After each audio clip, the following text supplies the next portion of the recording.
Good afternoon, 2 minutes after 2 o'clock, and you're listening to We Radio live in New York and live in Guyana on 100.1 Fresh FM with fresh information and what's going on. Telling you, it's powered by MGN Funding, your direct mortgage banker and lender, making a difference in our community. MGN Funding at 718-705-4443, 718-705-4443. Well, we have him on the line. Honorable Ronald A. Bulkan, and we are very fortunate to have him. He's always on a busy schedule. We've been trying to get him, but now we have him, and, from the APNU coalition with AFC, working for a better Guyana, building together. We'd like to welcome on We Radio, Minister of Communication and Community in Guyana, doing a whole lot for the community at large.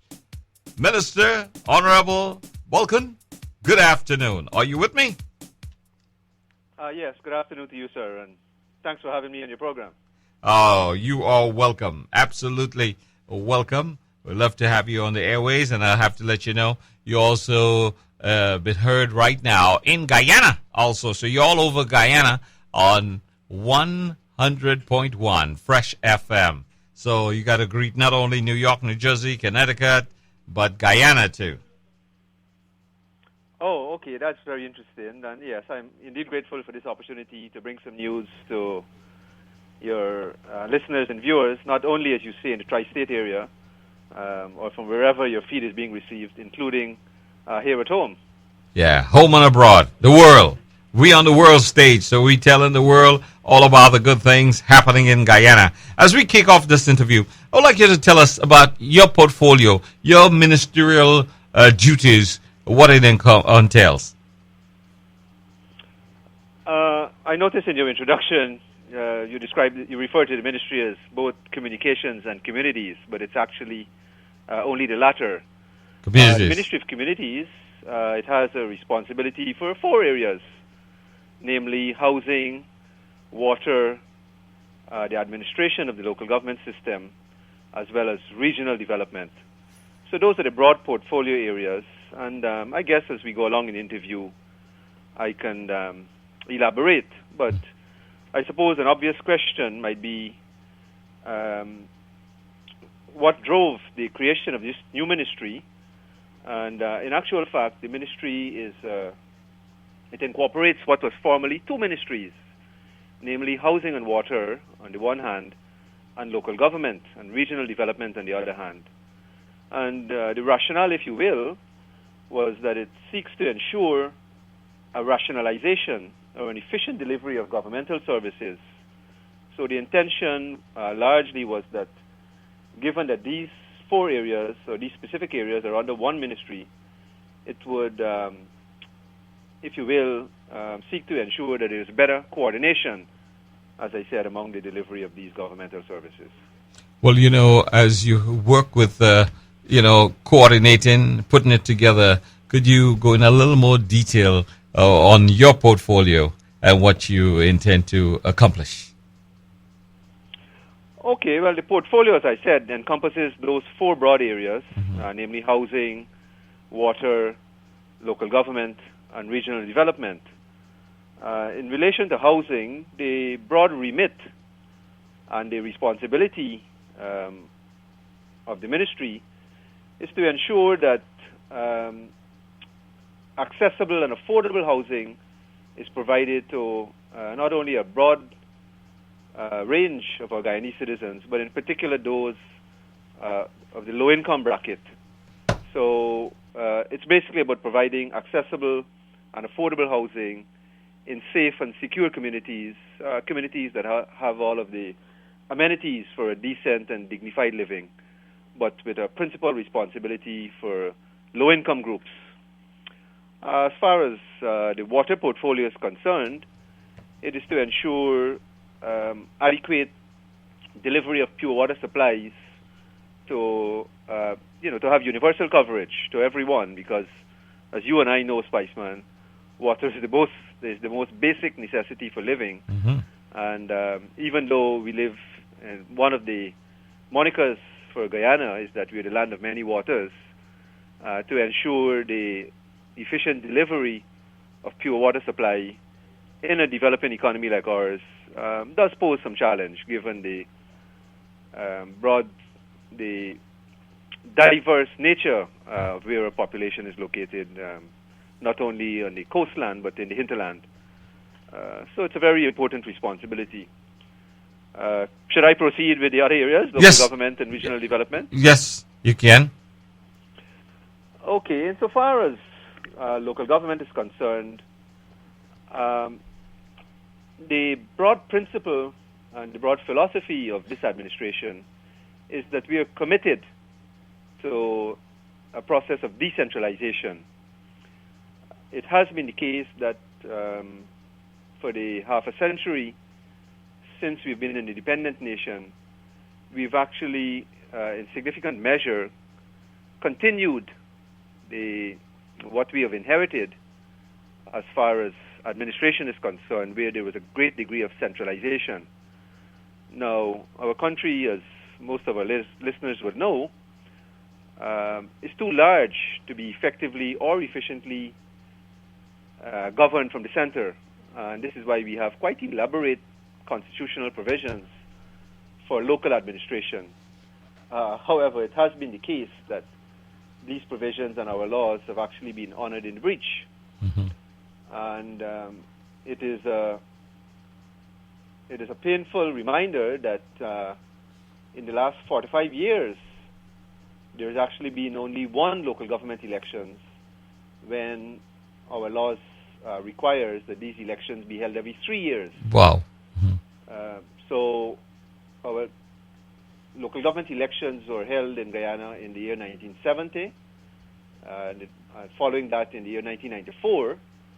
So those elections were last due in 1997, which means that for the last 18 years, these elections have been overdue.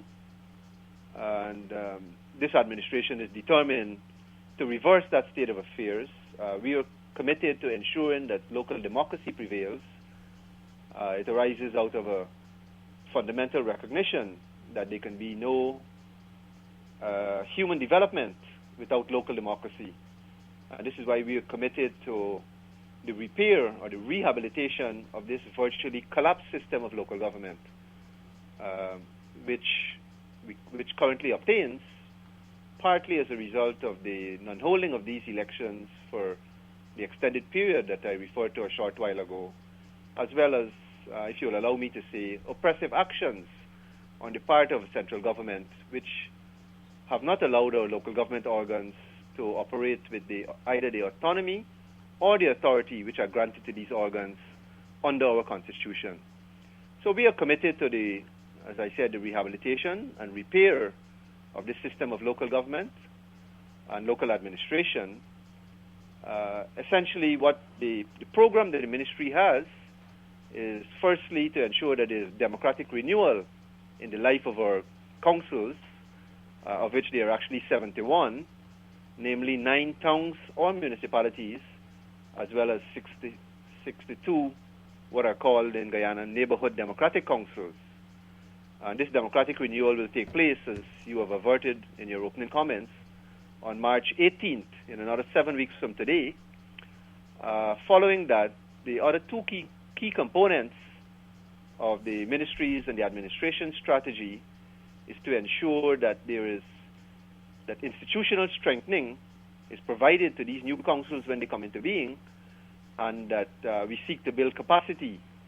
Because what is going to happen is that we will have a new crop of councillors coming in with considerable energy and enthusiasm, and with a desire to improve conditions in their communities to ensure that they are better managed, that these communities are cleaner and safer, but the relevant experience might not be present. This is where the ministry has the responsibility to provide training to these new crop of councillors. And the third stage in this the third component in this 3-stage process is probably the most important of these, and that has to do with the question of money, finances, Mm-hmm. Where these councils will get their money from, their revenue base to ensure that they're in a proper position to discharge their responsibility towards the residents of their communities, to ensure that proper standards are adhered to and prevail in our communities. Esteemed Honorable Ronald Bulkan, Member of Parliament, Minister of Communities in Guyana, on We Radio, and giving us an update what's happening. I mean, what's the response of the people after so long not having, the government, the elections, and within the government, and really taking a serious step to follow the Constitution? What's the response of the people in Guyana? Well, actually, nomination day, that is the submission of lists for candidates to contest these elections, took place earlier this week, on Monday of this week. Mm-hmm. And there was widespread enthusiasm among a wide cross-section of persons, because one of the new features of these elections, when they are held, is that for the first time it allows for the participation not only of political parties or voluntary groups, but it now allows for the participation of individuals to contest these elections, to contest as candidates to become councillors, to represent their various constituencies. So this is a new feature of these elections, namely the creation of what are actually 580 constituencies within the 71 local authority areas. And it is now possible for individuals not aligned to either a political party or a voluntary group to contest these elections. And there has been significant interest shown not only by the traditional political parties as well as voluntary groups, but by individuals who have come forward to offer themselves as candidates to become councillors to represent the interests of their respective communities. And, these elections, they have been talked about ad nauseum for an extended period of time, and persons are eager and anxious and, keen to participate in this process to be able to bring revitalization among their communities. So the response has been overwhelming. Overwhelming response, and that's good. You need that, and you need all to participate. And when you have a community like under your profile, communities working together and following the Constitution, it only makes a better country. As you move forward, as Guyana move forward towards right around the corner, the 50th anniversary, that's the way to go. For those of you just joining us, 16 minutes after 2 o'clock, 16 minutes after 3 o'clock in Guyana. We're live on We Radio here in New York, and in Guyana on We Radio on Fresh FM 100.1, Fresh FM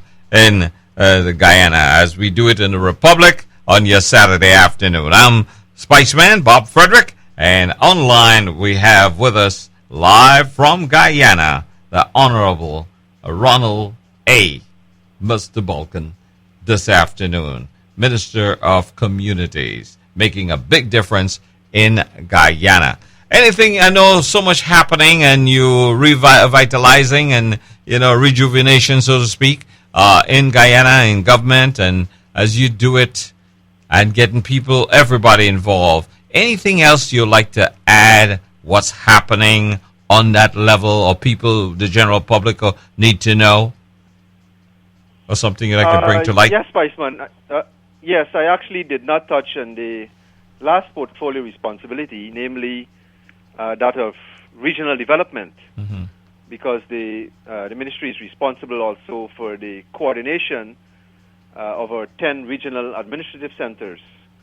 Again, the management and administration of our regions have suffered from the same defect that obtained and prevailed within our local government organs, namely an oppressive attitude and action on the part of the central government that did not allow what are regional democratic councils, which is the governing organ that is responsible for the management of our regions, and they were not allowed to discharge their constitutional role. So again, consistent with the philosophy that I've adverted to earlier, we are committed to ensuring that there is regional empowerment. The administration is encouraging our regions to see themselves differently, to begin to take more ownership of the activities that takes place within their region, and to see themselves not merely, or to see our regions rather, not merely as administrative centers, but actually as management entities. And this was the purpose that these regions were created for, to ensure that there is management and development as distinct or purely from administration. So since the introduction in 1980 of this system, where our country was subdivided into 10 regions, I believe for the first time the political will now exists to be able to move in this direction to ensure that there is ownership and regional empowerment. In this regard, one of the specifics is the desire of the central government, and a task that the Ministry of Communities is entrusted with, is to ensure that our regions craft their own development plans, a requirement that is provided for in our Constitution, namely Article 77. So we are now working with our 10 regions for their creation of action plans, or what are called plans of action for regional development, where our regions are expected to utilize their considerable resources to be able to attract investments, to create jobs, and to help to bring about development in their regions, to improve living standards, improve people's quality of life. But this is going to take place within that strategic agenda of decentralization, empowerment, giving people more responsibility for the management of their own affairs, and where central government will provide, cooperate, collaborate, as opposed to what obtained in the past, where there was a great degree of micromanagement and dictating and dominating the actions and affairs of our respective local organs. So this administration has a fundamentally different outlook from what has prevailed in our immediate past. Okay. You're kind of more democratizing the process, giving everyone an equal opportunity, so to speak. And I think this is timely, because coming up, it's about handing power to the people, yeah, consistent with our constitutional provisions, though. That's right.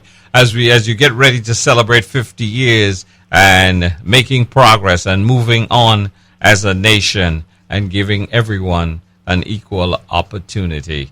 I mean, I think that's the way to go. You know, earlier we were talking about housing and helping people and programs. You have like a affirmative program or programs that would help get people or assist them into getting into homes, or special, provision for someone that might be, really there's a need, but maybe financially strapped. You have incentives, programs, such kind of programs to help.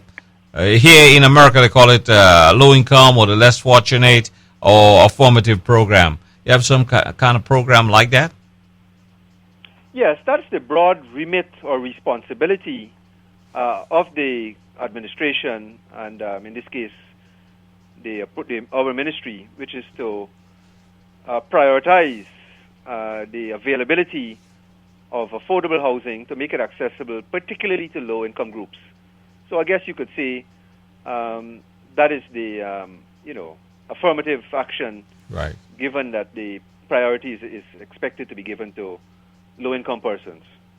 I think you are on the right direction. So giving everyone a equal opportunity. As we get ready for the 50th anniversary, anything you'd like to highlight or kind of under your portfolio? I know the Minister of Tourism, they have a lot of things planned, but under your portfolio in participating or in getting ready for 50th anniversary, Are you playing? What part are you playing, or things you'd like to highlight and bring on to the airwaves? Let people know.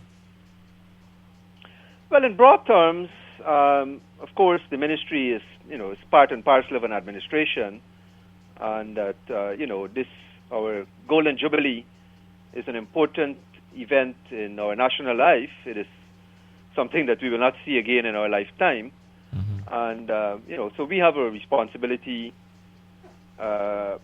In broad terms, some of the key desires is to ensure that significant efforts and progress is made insofar as national unity is concerned. That has been a very elusive in our national life since the time of independence, and we are committed to, working towards a one nation where we accept and understand that the results of the 2015 general elections were not really a victory, but as our president says, was an opportunity to help bring about this national unity, to bring about a one nation, an end to one-party domination. Because when we look at the results of the 2015 elections, those results were actually quite salutary, because it reminds us that the racial divisions that were present in our society, and many of us who thought that we had made significant inroads to eliminate that as an issue, the results actually proved otherwise. So there's considerable work for us to do in that regard. More specifically, earlier this month, when His Excellency addressed the National Assembly, among other things, he pointed out that this, Golden Jubilee presents us with, in his words, with the challenge of renewing the Independence Covenant.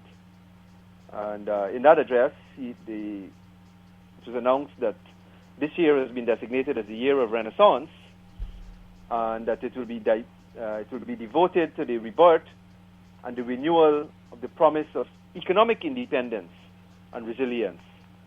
So one of the key objectives of the administration is it's a focus on economic independence, where we can seek to create a more resilient and robust economy.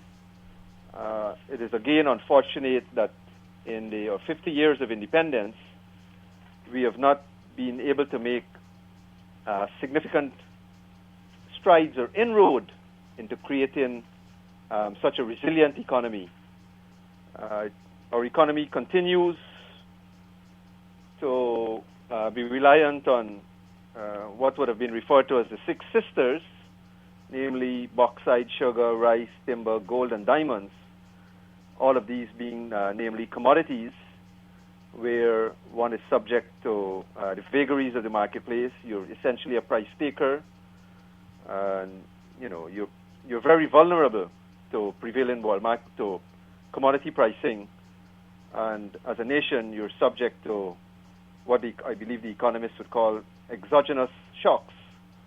So the challenge for us is to be able to diversify our economy, to be able to create more value-added industries, to take advantage of our enormous resources and potential, to be able to create more manufacturing industries in an effort to build a more robust and resilient economy. In that regard, I believe you'll be aware that our 2016 budget was presented in the National Assembly yesterday by the Minister of Finance. It's essentially a pro-growth budget, and among some of the key features that are relevant insofar as the areas that I've touched on, namely seeking to build this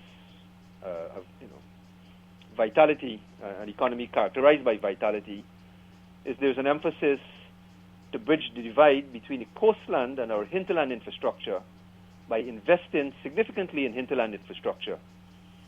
I believe for the listeners of Guyanese origin, they would all be aware that one of the most commonly one of the most common words that is associated with our country is the word potential, where we are known as a land of considerable potential as well as a land of promise.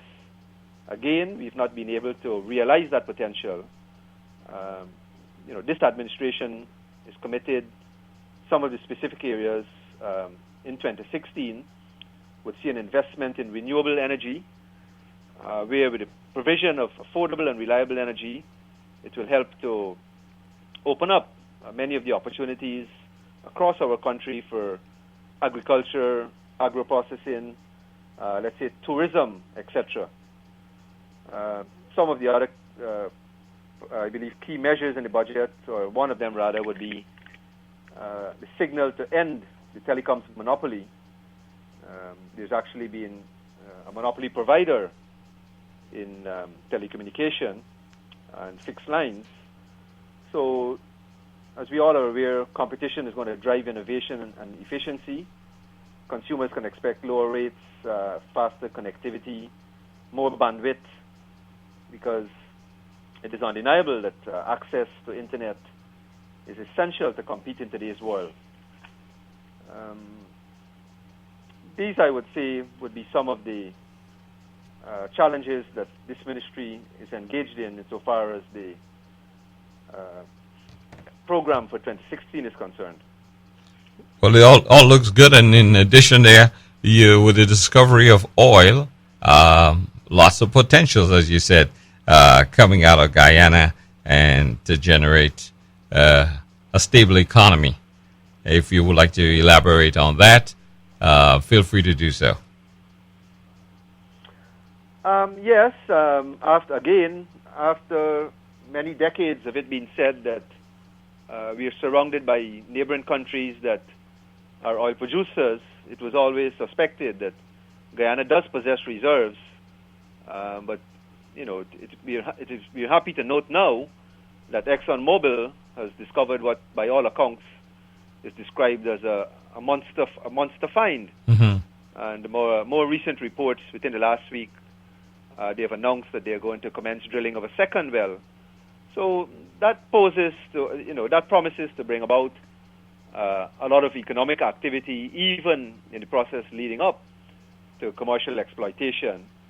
And it promises to add considerably to the number of jobs that are available, as well as tax revenues, which can be utilized to bring about growth and development across our country. But if I can take the opportunity to specifically refer again to some of our portfolio responsibility and some of the things that we hope to achieve in 2016, I'd like to take this opportunity to say that one of these would be to ensure that for the first time that we have a waste-to-energy plant whereby municipal solid waste would be utilized as a raw material and not being what it currently is, a social and environmental hazard, as a raw material to produce energy. That is going to make a big impact in our solid waste management, which currently now poses a lot of challenges.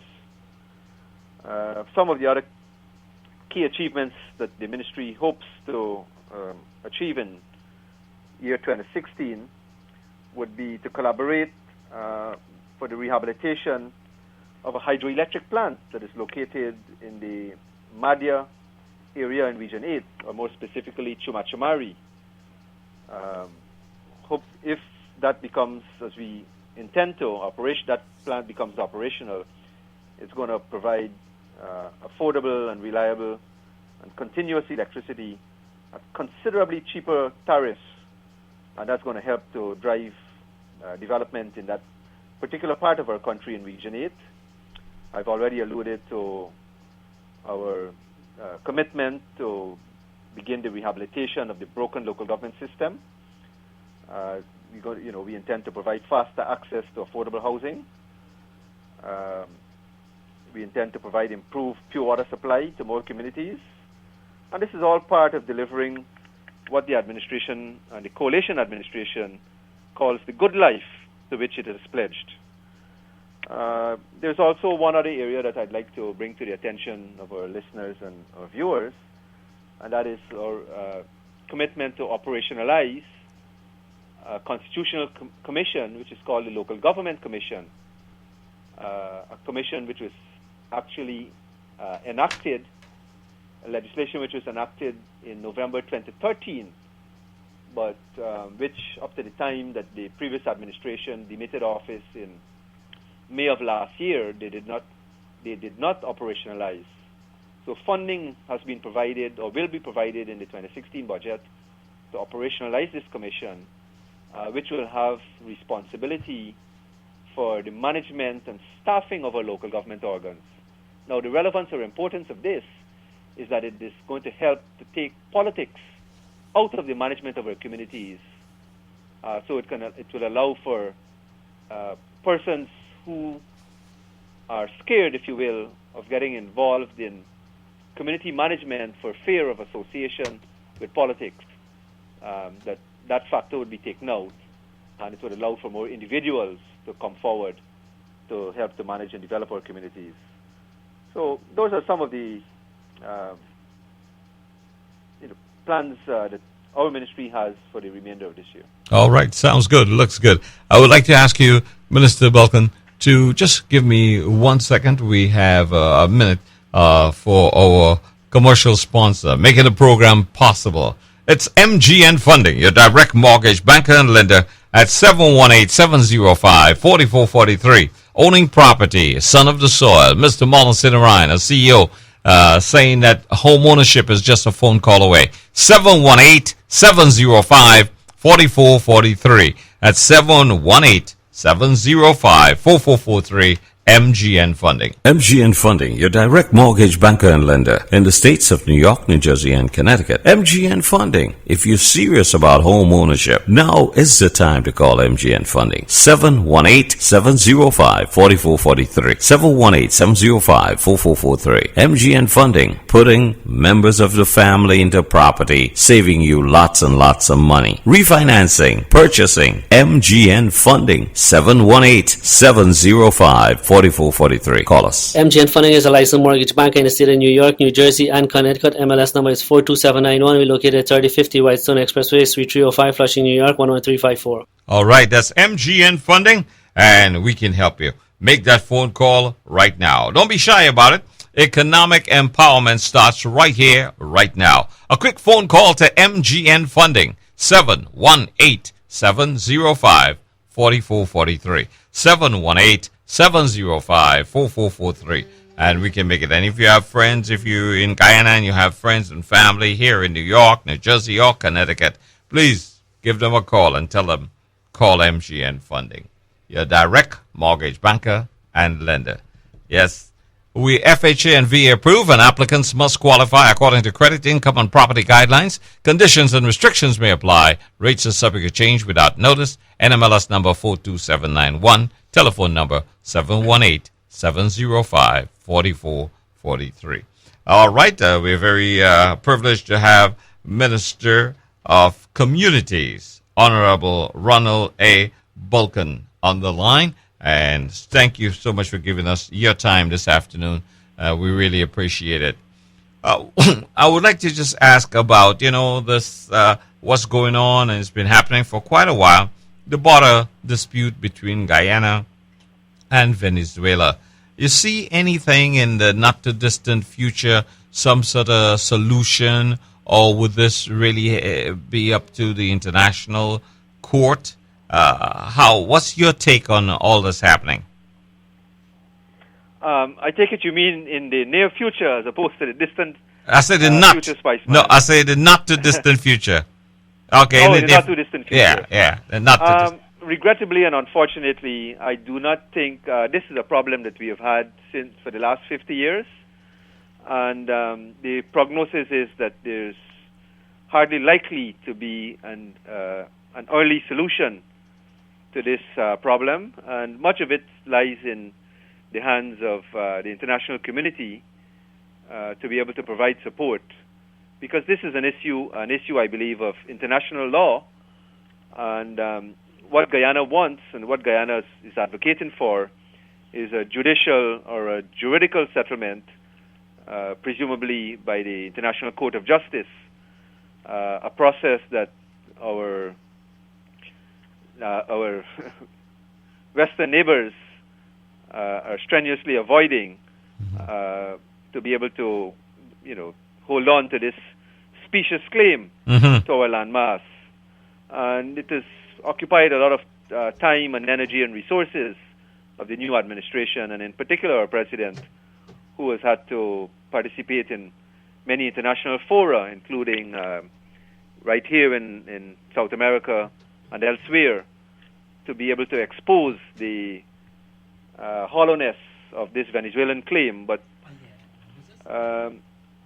by all accounts, it does not appear that an imminent or early resolution is on the horizon, and we'll have to be prepared to put up with the annoyance of this vacuous claim by our neighbors. Wow. So we're looking to, I just hope they can come to some agreement or some solution soon so that you can move forward. But in that case, we just in the meantime will have to do what we have to do and try to, work it out. But I think when you have neighbors not willing to work along, creates problem.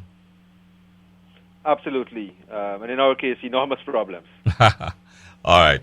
Well, this is no laughing matter. This is serious business here. And long live the Republic of Guyana as we get ready to celebrate 50 years on the celebration coming up in May, and 26th of May to be exact, and people are getting ready. So, Minister, as we coming down to wind-up time, just will give you this opportunity. Anything within touch on that you would like to touch on, the Minister of Communities in Guyana, Honorable Ronald A. Bulkan. Minister? Yeah, well, firstly, Spiceman, I'd like to correct an omission, which is that I believe it is quite cold there in your tri-state area, even though I know that you're being reached in much wider areas. So, given the coldness there, I'd like to take the opportunity to extend warm greetings and best wishes to all of the listeners and viewers in the tri-state area. In addition to that, I guess I'd like to refer to from my perspective, is one of the key challenges that we have been faced with as a nation since we've been independent. And that is the imperative to ensure that we have social cohesion. It is that absence of social cohesion that has been responsible for, what has been the exodus of really our best talent in the last half of a century. And it has proved to handicap us enormously in our efforts to develop our country. And it is only if we can ensure and create the social conditions, that we can create the conditions to keep our best human talent here, which it is an absolute necessity for us to be able to develop our country, to make use of our abundant natural resources, to be able to create the conditions that would allow us to retain and keep our best human talent, and that they do not have to emigrate, and as currently is where they can be found in all parts of the world. So that is a challenge that remains before us, and it is it's an area that this administration is keen to make significant progress, because insofar as that does not obtain, we're going to be handicapping ourselves, to exploit the abundant resources that we have to bring about, growth and development and improve living conditions and standards of living. Okay, Minister, we appreciate you and appreciate the time, and looking forward for great things happening in Guyana as we move forward, taking it to the next level and getting ready for the 50th anniversary of Guyana, the Republic of Guyana. Anybody you'd like to say hi to in New York or reach out to, feel free to do that. This is your opportunity. Well, I'd like to take this opportunity to thank you, your station, your sponsors, for giving me this opportunity to, bring a little bit of news on developments here at home. I do have one sibling that resides in the Valley Stream area, my sister, Dr. Ronald Bulkan, and her husband, Jonah Ryan, and Krishna Ryan, and their two children, Javed and Nadira. I do have some other friends, but I'd like to confine my greetings to my immediate family. Thank you so much. You have a great and blessed day. Keep up your good working for your community, your country, and keep working to bring about stronger, much more economically viable, and working with all the people, race, religion, between all people of Guyana, whether you're Amerindian, whether you're Indo, you're Afro, whatever other races that you have in Guyana, working together as one, moving forward as one people, one nation, taking it to the next level. And I wish Guyana a beautiful place, all that's well and good. Thank you so much. Thank you for those comments, and thank you for those comments and sentiments, Spiceman. And indeed, you are correct. We hope to have unity in diversity. And once again, thank you for having me on your program. Thank you. You're welcome. And to the APNU and AFC administration, keep working and keep building together. One for all and all for one, for a better Guyana. God bless you. Blessings. Best wishes. Thank you. We Radio on WSNR 620 AM, Jersey City, New Jersey. Another sponsored segment by MGN Funding Corp. Call now 718-705-4443. Are you looking for your key to home ownership? Then look no further. Call the #1 West Indian mortgage lender, MGN Funding. Call 718-705-4443. MGN Funding is a direct lender in New York, New Jersey, and Florida. If you had past credit problems, bankruptcy, or less than perfect credit, MGN Funding can help you with your dream home. With their low fixed interest rates, MGN Funding can finance residential, commercial, mixed-use property, and construction projects. So whether you're buying your first home or investment property or refinancing, make the right choice for your family. Call MGN Funding today. Call 718-705-4443 or visit on the web at www.mgnfunding.com. MGN Funding is a licensed mortgage banker and lender in the states of New York, New Jersey, and Florida. FHA and VA approved. Applicants must qualify according to property guidelines. Conditions and restrictions may apply. Rates subject to change without notice. NMLS number 42791. Office located at 3050 Whitestone Expressway, Suite 305, Flushing, New York, 11354.